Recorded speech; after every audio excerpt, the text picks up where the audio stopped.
Tunying? Tunying! Badyan ka sa akin! Oh, nag-I love you pa ako sa'yo, tapos kakampihan mo lang pala yung kalaban ko? Yan malamang mga kababayan ang senaryo. Matapos po mag-live, ito si Katunying mga kababayan na tila kumampi sa mga Duterte.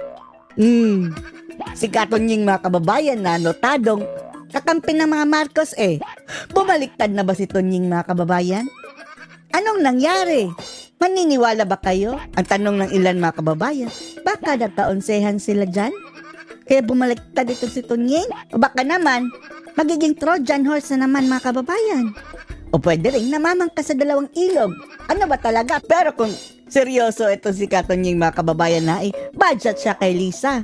Dahil bukod sa kinampihan niya ang mga Duterte sa pagkakataong ito mga kababayan, ay binanatan pa niya ang mga congressman.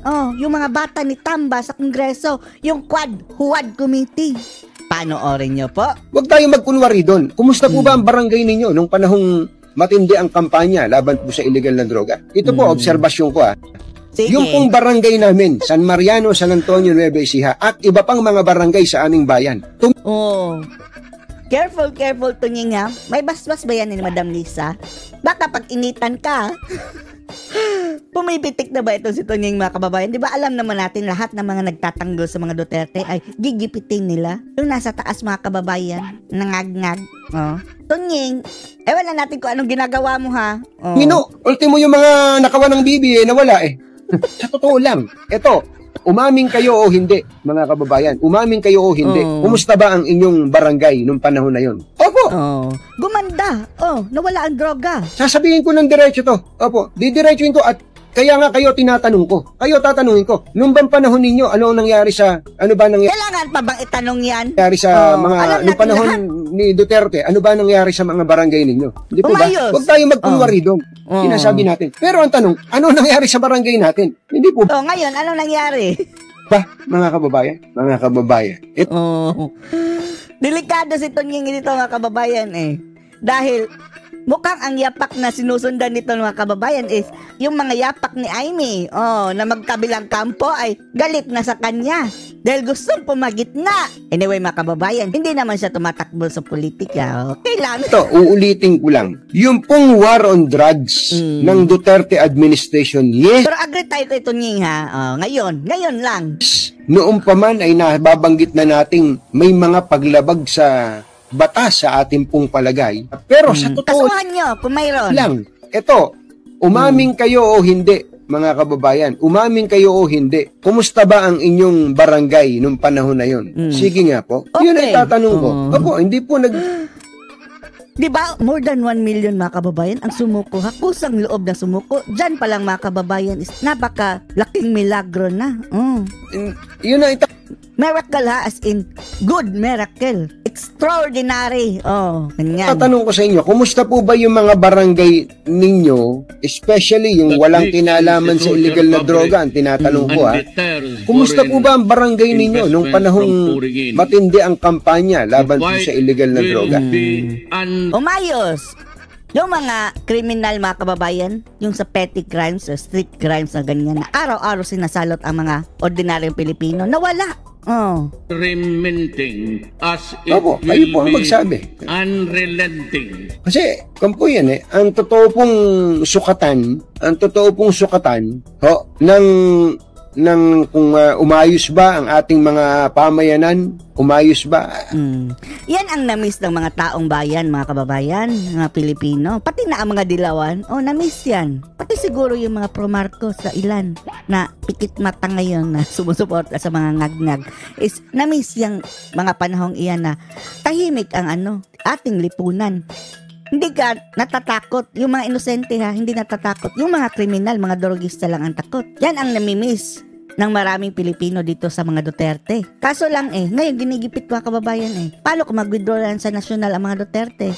Hindi kawalan nila mga kababayan dahil lalong-lalo na sa mga taga Davao. Habang namimiss yan ng buong Pilipinas is yung mga taga Davao ay hanggang ngayon tinatamasa yung benefits sa iyan dahil sa mga Duterte.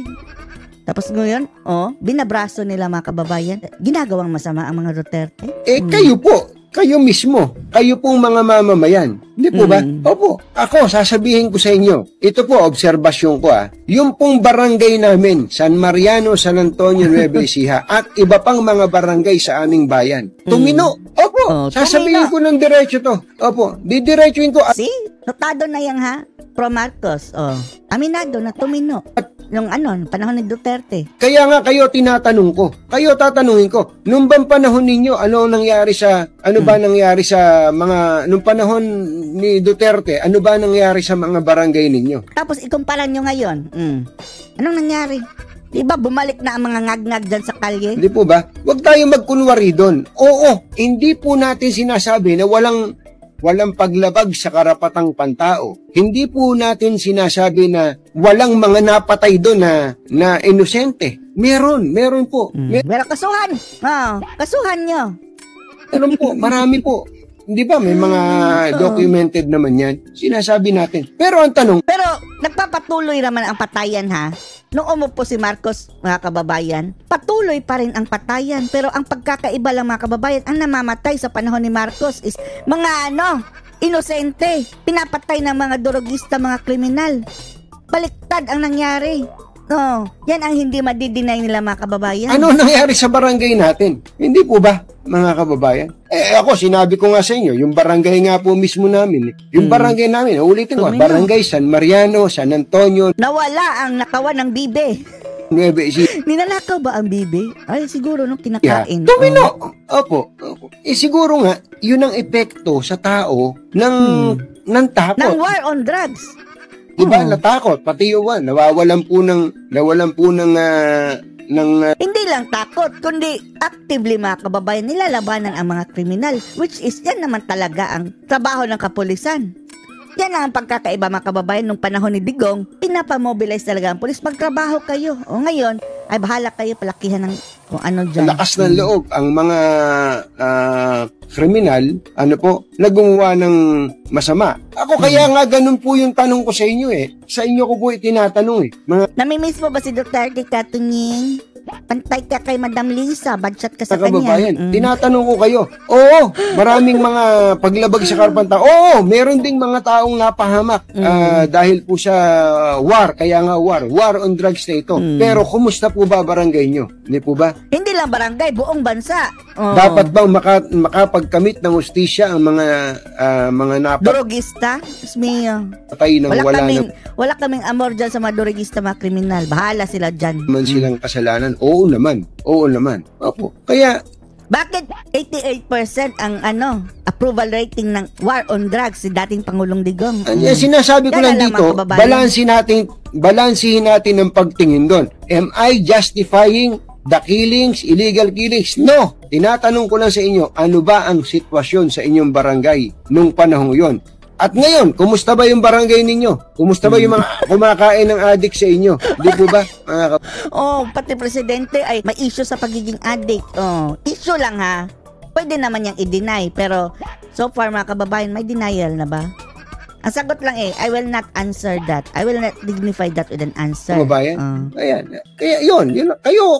Hindi tinuldukan ang issue, ni BBM. Hindi talaga niya tinuldukan mga kababayan sa pamamagitan ng hair follicle drug test. Makakasagot nung tanong ko na yun, mga kababayan. Wala. Ito, tinatanong ni Smiling Boy, ano ba tinutumbok na sinasabi mo Tunying? Wala.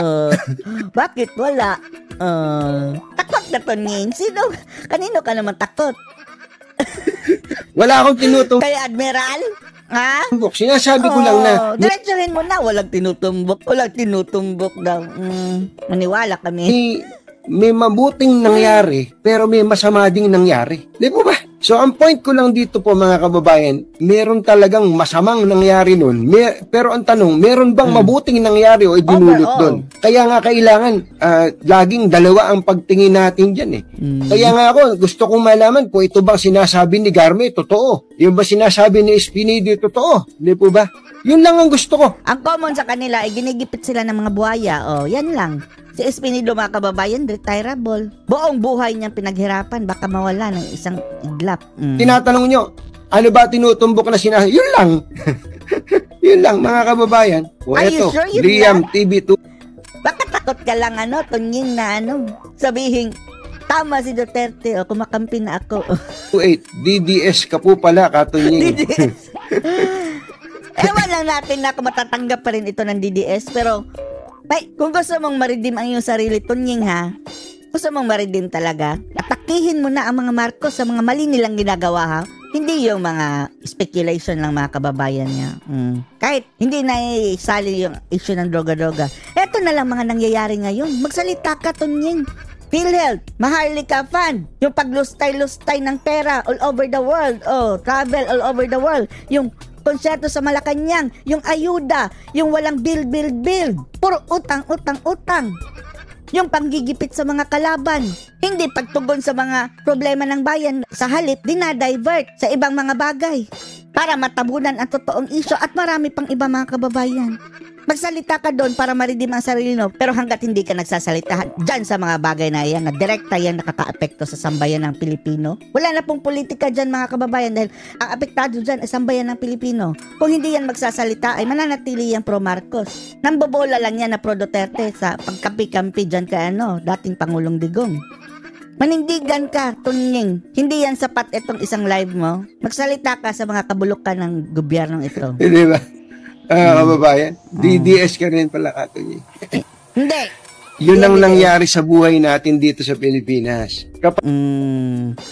Hala ka dyan. Ano masasabi niyo dito mga kababayan? Na mukhang, na ba to si Tunying? Two-faced na ba? Two faces na ba? O multiple faces? Change color, multicolor? Gayon pa man. Aantayin natin mga kababayan na batikusin niya ang mga Marcos sa kanilang masasamang ginawa bago tayo maniwala sa kanya. Ano masasabi niyo dito? Post your comments below.